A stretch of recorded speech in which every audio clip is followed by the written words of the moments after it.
नमस्कार, स्वागत है आप सभी का दिवाली की हमारी इस बेहद खास पेशकश में, जहां पर अगले 1 घंटे हम बात करने वाले हैं आपके समृद्धि की, आपके ऐश्वर्य की।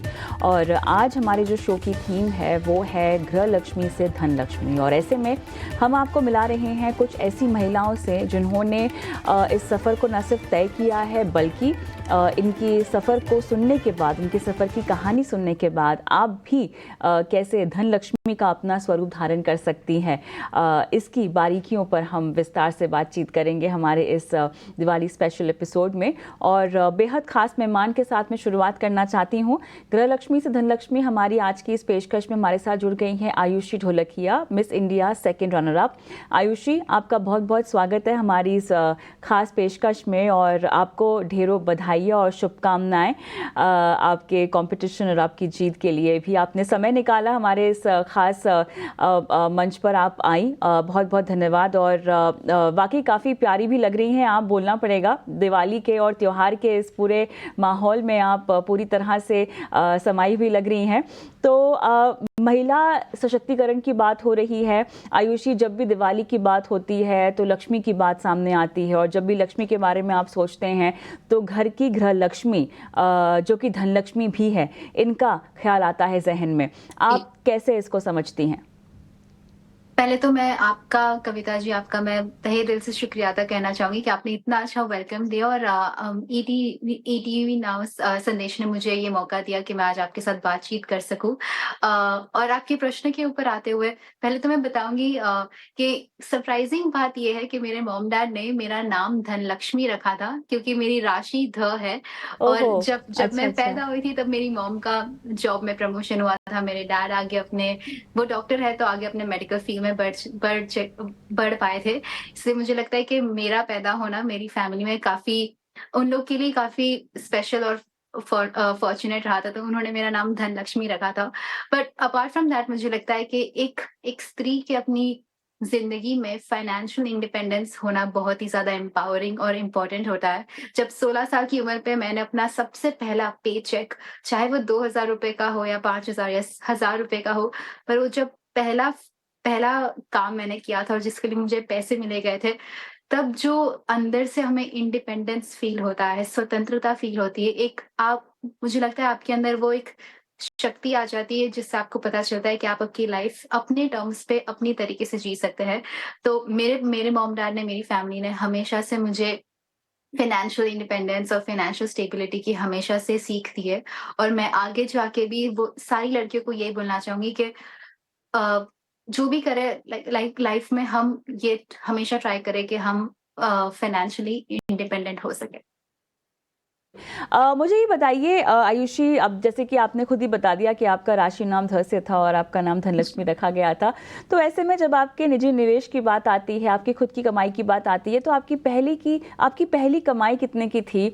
और साथ ही आजकल की जो महिलाएं हैं जो काफ़ी मेरे ख्याल से मॉडर्न समझ की हैं, सोच की हैं, जी, उनमें फिर भी फाइनेंशियल इंडिपेंडेंस का कुछ कॉन्सेप्ट है। अगर मैं आपके घर में जाऊं तो आपने कहा कि आपकी मॉम ने आपको काफ़ी प्रोत्साहित किया, उन्होंने आपको काफ़ी हद तक तालीम दी है फाइनेंशियल इंडिपेंडेंस की। तो जी। किस तरह से अपनी माँ का रोल आप समझती हैं, और कैसे एक माँ का रोल एक बेटी को फाइनेंशियली आत्मनिर्भर बनाने में काफ़ी इम्पोर्टेंट होता है आपके मुताबिक? जी, पहले तो मैं एक एक ऐसे शहर से आती हूँ जो है कि संस्कारी नगरी कहते हैं हमारी गुजरात की, हुँ। वडोदरा, जिसने मुझे हमेशा से बढ़ावा दिया है, और जहाँ पे हम एक-दूसरे को ज़्यादा सपोर्ट करने के लिए करते हैं। कॉम्पिटिशन से ज़्यादा यहाँ पे कोलैबोरेशन काफ़ी चलता है। तो मेरा सबसे पहला जॉब भी यही था कि जब मैंने एक स्टार्टअप के लिए काम किया था, उनकी ज्वेलरी शूट की थी, और मेरा सबसे पहली कमाई ₹2000 था। जैसे कि मैंने बताया, जब वो चेक मेरे हाथ में 16 साल की उम्र पे आया, तब मुझे मुझे अंदर से खुशी तो इस बात की थी कि मैंने कुछ कमाया और अब मैं इससे मे बी कुछ मेकअप का या फिर कुछ आगे जाके अपनी फ़ोन खरीदने के लिए उसकी सेविंग कर सकती हूँ। लेकिन उससे ज़्यादा वो जो शक्ति और जो पावर फ़ील होती है कि अब मैं अपना खुद का डिसीज़न ले पाऊँगी, आई थिंक वो मेरे लिए बहुत ही ज़्यादा कीमती था और वो बहुत ही ज़्यादा स्पेशल था। मेरी मम्मी ने मुझे बहुत ज़्यादा सपोर्ट किया है। मेरी पूरी फैमिली ने सपोर्ट किया है, लेकिन मेरी मम्मी का ज़्यादा इन्फ्लुएंस रहा है मेरी ज़िंदगी पे। और जो चीज़ मैंने उनसे हमेशा से सीखी है वो है कि बैलेंस करना बहुत इम्पोर्टेंट है। इसलिए मुझे मुझे हमेशा सिखाते हैं कि जहाँ एक बार जो करियर हमारा पैसा कमाना, लाइफ में आगे बढ़ना उतना ही इम्पोर्टेंट है, साथ-साथ में हमारी फैमिली के साथ एक साथ रहना, अपने आस-पास के लोगों से जुड़ के रहना और लाइफ में खुश रहना उतना ही इम्पोर्टेंट है। इसलिए मुझे लगता है वो जो बैलेंस होता है अपने प्रोफ़ेशनल और पर्सनल लाइफ में, वो कैसे मेंटेन करना चाहिए, वो है कुछ जो मैंने अपनी मम्मी से सीखा है। आयुषी, ये बताइए अब आगे किस तरह से अपने सफ़र को आप ले जाएँगी और आगे किस तरह से लोगों को सलाह देंगी कि उन्हें आगे बढ़ना चाहिए अपनी फ़ाइनेंशियल लाइफ़ के लिए? जी, मैं तो सबसे पहले यही तालीम देना चाहूँगी कि हमारे पास, हमारी जनरेशन के पास अभी एक बहुत अच्छा मौका है, जब हमारे पास काफ़ी सारे रिसोर्सेज़ हैं, काफ़ी सारी अपॉर्च्युनिटीज़ हैं, जहाँ पे हम हमारी सेविंग्स, जहाँ पे हम हमारे इन्वेस्टमेंट्स और जहाँ हम हमारी इनकम अच्छी तरह से अलग-अलग जगह पे डाल सकते हैं। मेरे डैड ने मुझे काफ़ी stock market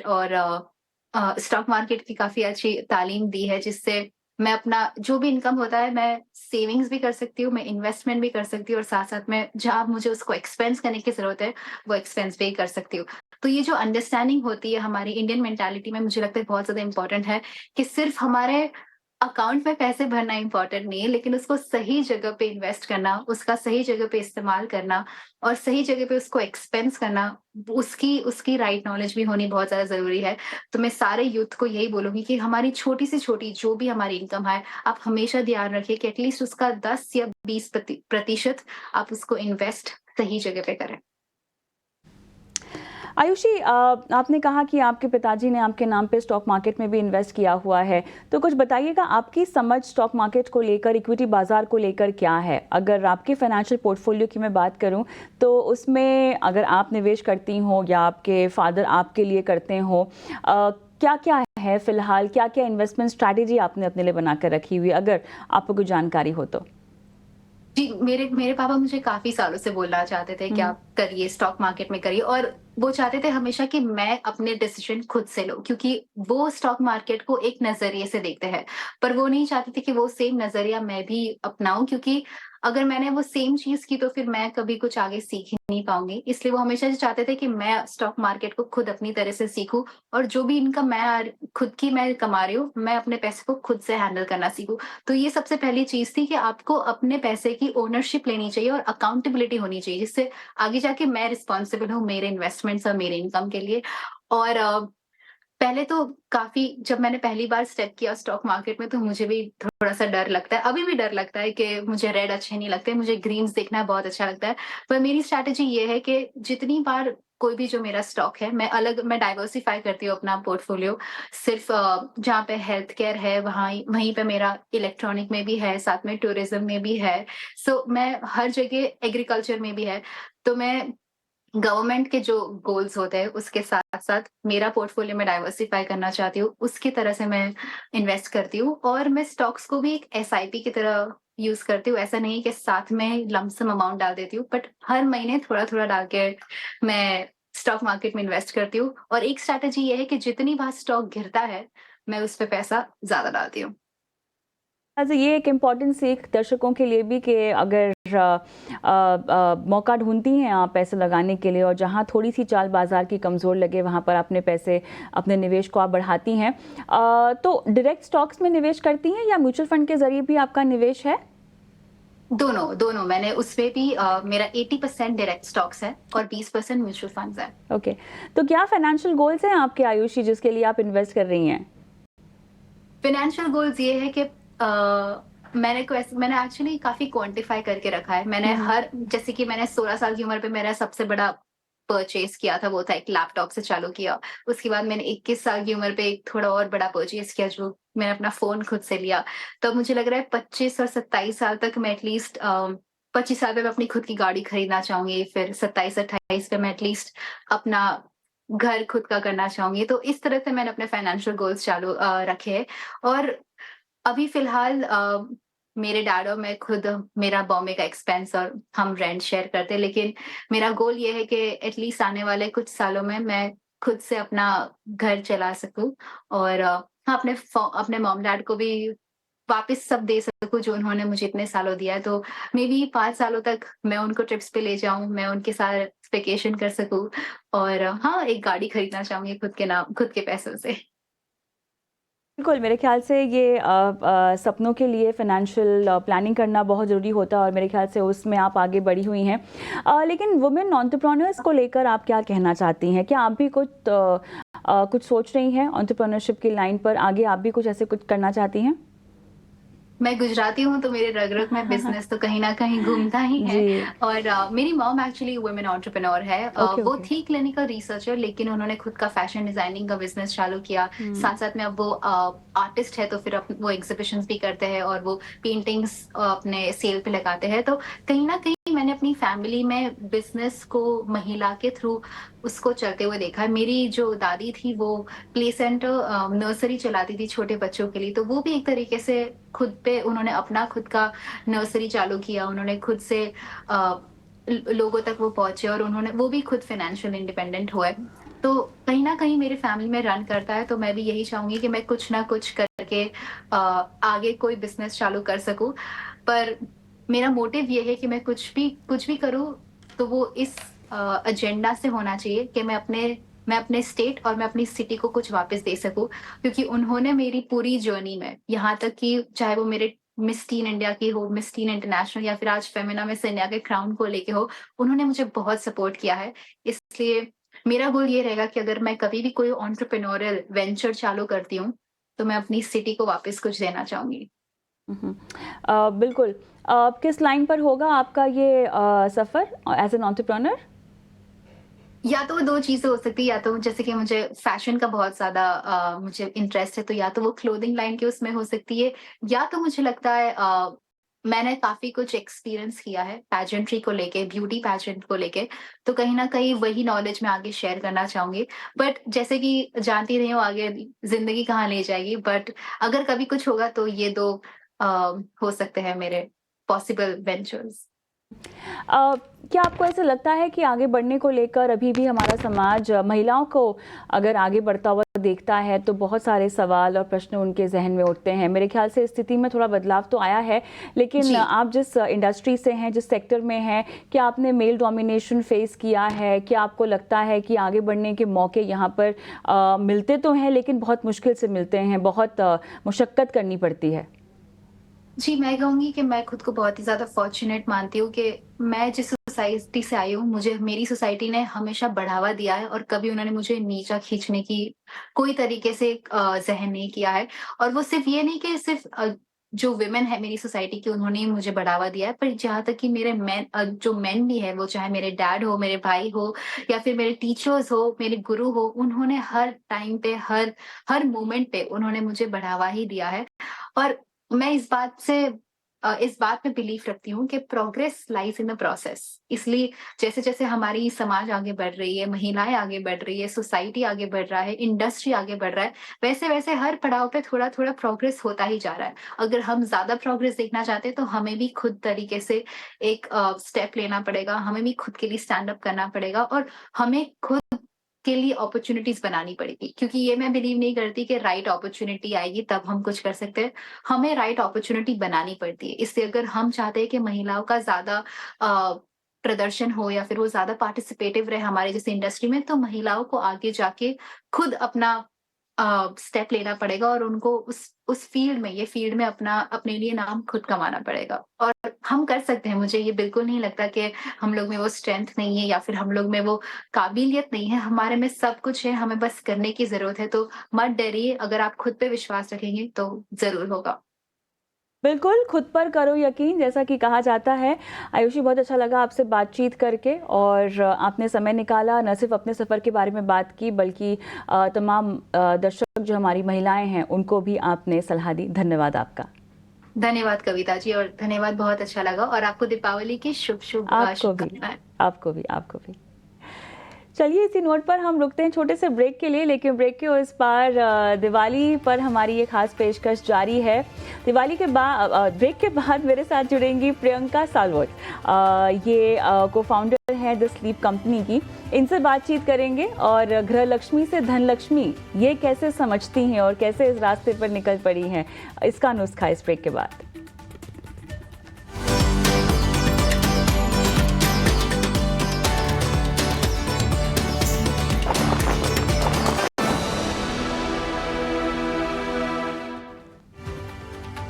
welcome back. Diwali पर हमारी ये बेहद खास पेशकश जहाँ पर हम बात कर रहे हैं धनलक्ष्मी गृह लक्ष्मी से धनलक्ष्मी के बारे में, और इस कड़ी में अब मेरे साथ जुड़ चुकी हैं प्रियंका सालोत, को founder the sleep company.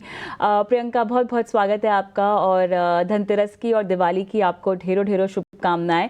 Priyanka, जब भी दिवाली की बात आती है तो हम लक्ष्मी के बारे में सोचते हैं, लक्ष्मी का जिक्र निकलता है, और ऐसे में घर की महिला मेरे ख्याल से सबसे बड़ा प्रतीक होती है लक्ष्मी की। तो मुझे बताइएगा, दिवाली पर लक्ष्मी को आप कैसे समझती हैं, और घर में गृह लक्ष्मी ही असल में धन लक्ष्मी होती है, इसके बारे में आपके क्या ख्यालात हैं?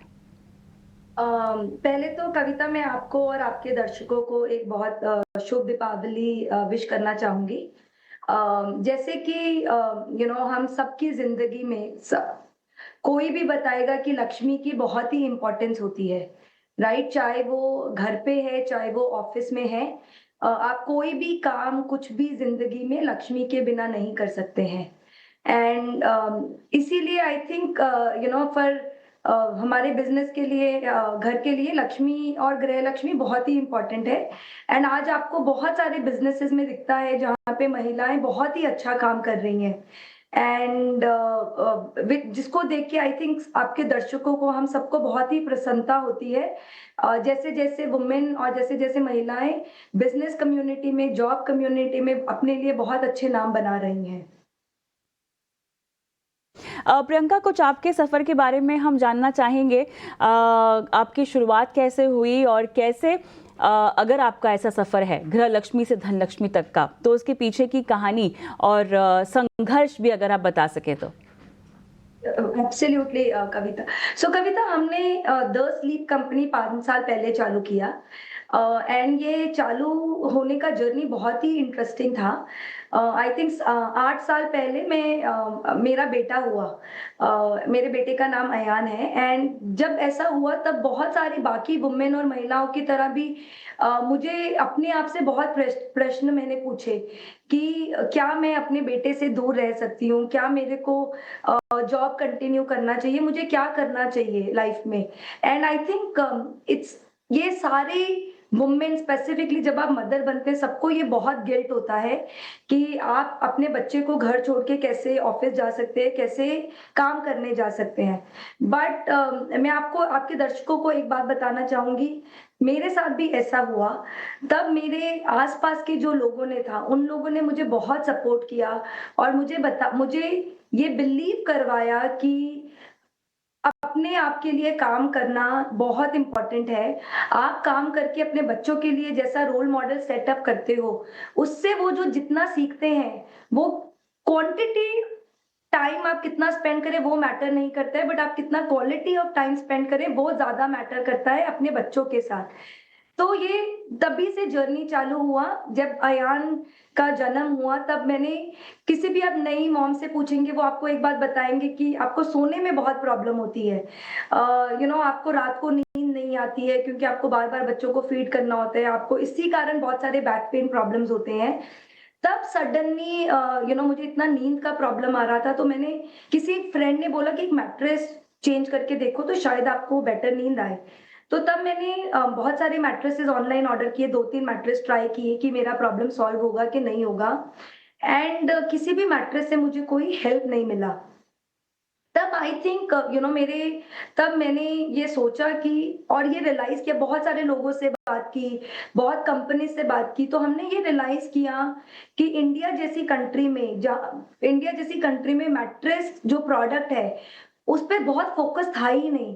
क्वालिटी जो इंडिया में थी, बाकी आप देशों से कंपेयर करें, जैसे आपका यूएस हो गया, यूरोप हो गया, किसी भी डेवलप्ड नेशन से आप कंपेयर करें, क्वालिटी इंडिया में जो मैट्रेसेस की मिल रही थी वो उन कंट्रीज के कंपैरिजन में बहुत खराब क्वालिटी और बहुत लो क्वालिटी मिल रहा था।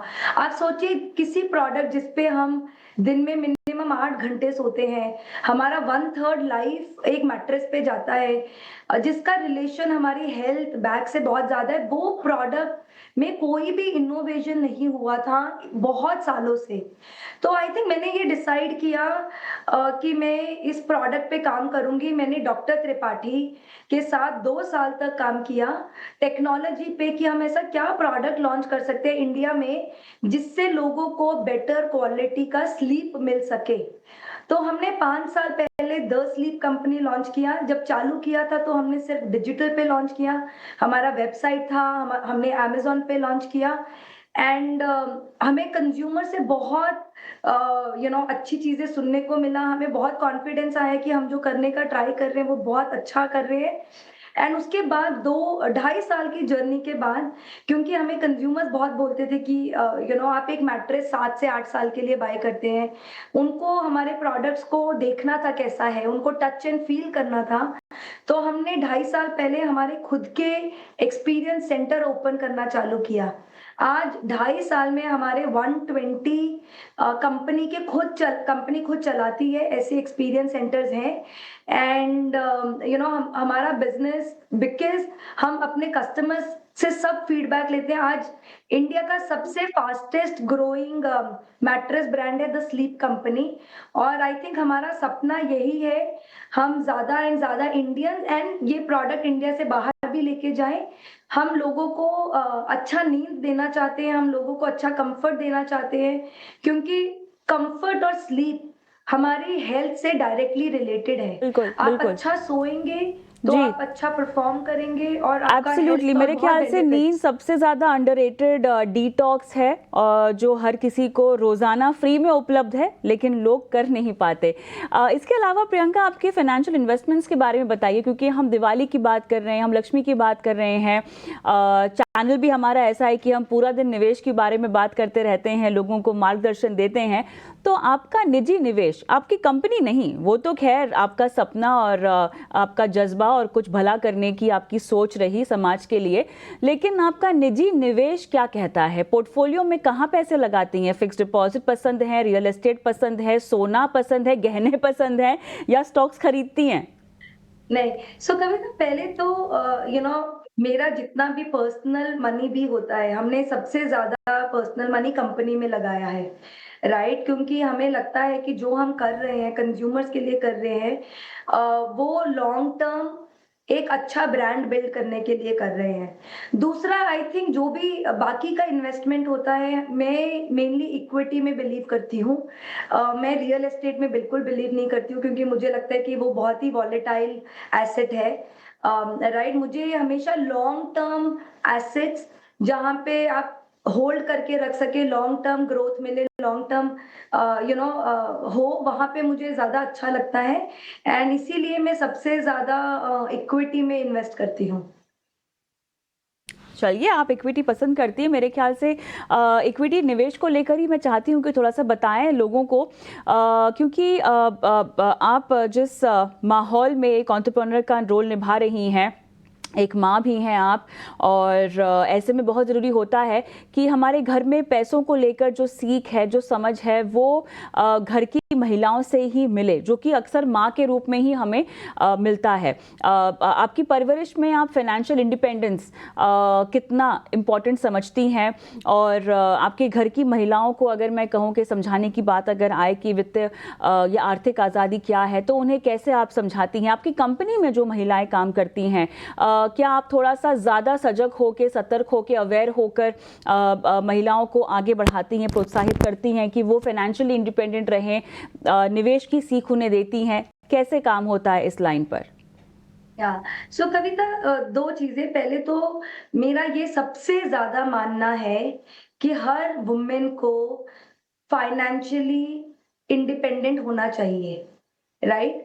बहुत ही इम्पोर्टेंट है, आत्मनिर्भर होना सबसे ज़्यादा इम्पोर्टेंट है, राइट? इसके लिए अगर एक चीज़ मैं आपको बताना चाहूँगी, हमारे द स्लीप कंपनी में फर्स्ट एम्प्लॉय जो थी वो एक महिला थी, और वो आज भी हमारे साथ काम करती हैं। मैं हर महिला को, अगर आप देखें, 2 चीज़ होती हैं जब महिलाएं अपनी अगर जो भी वर्किंग महिलाएं होती हैं जब वो जॉब छोड़ती हैं, एक होता है जब उनका शादी होता है और दूसरा होता है जब हम माँ बनती हैं। एंड वो बहुत ही मैं समझ सकती हूँ कि हमारे दिमाग में कैसी बातें चलती हैं, कितना लोगों को गिल्ट होता है। बट आई थिंक बहुत ही इम्पोर्टेंट है आत्मनिर्भर होना। बहुत ही इम्पोर्टेंट है कि किसी पे आपको पैसे के लिए डिपेंड नहीं होना। अपने खुद सेल्फ रिस्पेक्ट के लिए ये बहुत बहुत इम्पोर्टेंट है। इसीलिए चाहे किसी भी तरह, चाहे आप कम काम करें, चाहे आप दिन में 2 घंटे काम करें, पार्ट टाइम काम करें, कुछ भी करें, मैं ये सबको ये सलाह देती हूँ कि बहुत अपने लिए कुछ करो। अपने लिए कुछ करोगे तो आप आपके बच्चों के लिए भी मिसाल बनोगे। एंड सिर्फ ये इम्पोर्टेंट नहीं है कि आप आपकी जो लड़कियां हैं, आप अपनी सिर्फ लड़कियों को ये शिक्षा दें कि कुछ करो। आई थिंक इससे ज्यादा इम्पोर्टेंट है कि हम अपने लड़कों को क्या शिक्षा दे रहे हैं, हम उनको क्या सिखा रहे हैं कि अपने आपके बाजू में जो लड़कियां उनको कैसे ट्रीट करें। आई थिंक वो शिक्षा बचपन से मिलना चाहिए। जैसी शिक्षा हम अपने लड़कों को देंगे वो वैसे ही बाद में जाके सोसाइटी में कंट्रीब्यूट कर सकते हैं। एंड अगर हम चाहते हैं कि हमारी सोसाइटी में महिलाएं आत्मनिर्भर बने, उसमें सबसे ज्यादा रोल प्ले करेंगे उनके हस्बैंड्स, उनके फादर। सो आई थिंक लड़कों को वो शिक्षा देना और भी ज्यादा जरूरी है। बिल्कुल सही कह रही हैं आप। घर के बच्चों में ये सब चीज़ें जो है बचपन से ही शामिल करना ज़रूरी हो जाता है।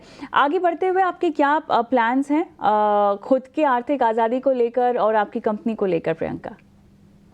तो कविता, जैसे कि मैंने बोला, आज द स्लीप कंपनी 5 साल में 500 करोड़ बिजनेस हो गया है। आई थिंक आगे जाके हम 3 चीजों पे ही फोकस करेंगे। पहला चीज है कि अभी हमारे 120 कंपनी स्टोर्स है। हम 120 स्टोर्स को नेक्स्ट 1.5 ईयर में 250 स्टोर्स लेके जाएंगे। दूसरा हमारा प्लान है कि हम और प्रोडक्ट्स लॉन्च करेंगे जिससे कस्टमर्स अच्छा सो सके और अच्छा बैठ सके, ज्यादा कंफर्ट अपनी लाइफ में एक्सपीरियंस कर सके। तीसरा, हम इंडिया के बाहर हम मेड इन इंडिया ब्रांड बनाना चाहते हैं, बाहर भी, इंडिया के बाहर भी, बाकी देशों में भी। बाहर के देश में द स्लीप कंपनी लॉन्च करना भी बहुत ही नियर फ्यूचर में आपको दिखेगा। चलिए, यहाँ पर काफ़ी सारे सवाल जवाब हुए हैं। ऐसे में वो तमाम महिलाएं जो कि शायद आपको अभी सुन रही हो, जाते जाते ये बताइएगा प्रियंका, अगर उन्हें एंटरप्रेन्योर बनना हो तो किस किस तरह की तैयारी पहले कर लेनी चाहिए? सबसे पहले तो सपना देखना बहुत ज़रूरी है, और सपना मेरे ख्याल से लोग देख भी लेते हैं, लेकिन अब उसे पूरा करने के लिए आप उन्हें क्या टिप्स देंगी? आई थिंक कविता, मैं ये बहुत ज्यादा मानती हूँ कि सपने देखना बहुत जरूरी है। एंड बड़े सपने देखो, छोटे सपने नहीं देखो। दूसरा, किसी की वेट नहीं करो कि कोई आके हमें बोलेगा कि ये करो वो करो। बस आपको जो सपना है उसकी तरफ काम चालू करो। उसके बाद आप जो चाहते हो, अगर आप काम करोगे वो होगा ही होगा। जब हमने द स्लीप कंपनी चालू करने से पहले हमने रिसर्च 2 साल पहले चालू किया था कविता। हमें नहीं पता था कि ये कैसा होगा, प्रोडक्ट भी बनेगा कि नहीं, बट हमने सिर्फ शिद्दत से काम चालू किया। हर रोज हम सीखते गए कि क्या काम कर रहे हैं, क्या नहीं काम कर रहे हैं, एंड हम अपने आप को बेटर और बेटर करते गए। आई थिंक सबसे ज्यादा इंपॉर्टेंट है चालू करो काम, उसके बाद अपने आप चीजें लाइन पे आती रहेंगी। चलिए, शुरुआत करना बहुत ज़रूरी है, पहला कदम उठाना बहुत ज़रूरी है। बहुत ज़रूरी है। जी जी जी। प्रियंका, बहुत अच्छा लगा आपसे बातचीत करके। आपने समय निकाला और इतने इत्मीनान से बातचीत की, हमारे व्यूवर्स को आपने टिप्स भी दिए, धन्यवाद। चलिए, हम रुकेंगे छोटे से ब्रेक के लिए, लेकिन ब्रेक के उस पार इस शुभ और पावन अवसर पर दर्शकों के सवालों के जवाब हमारे साथ जुड़ेंगे पंकज मटवार इस ब्रेक के बाद।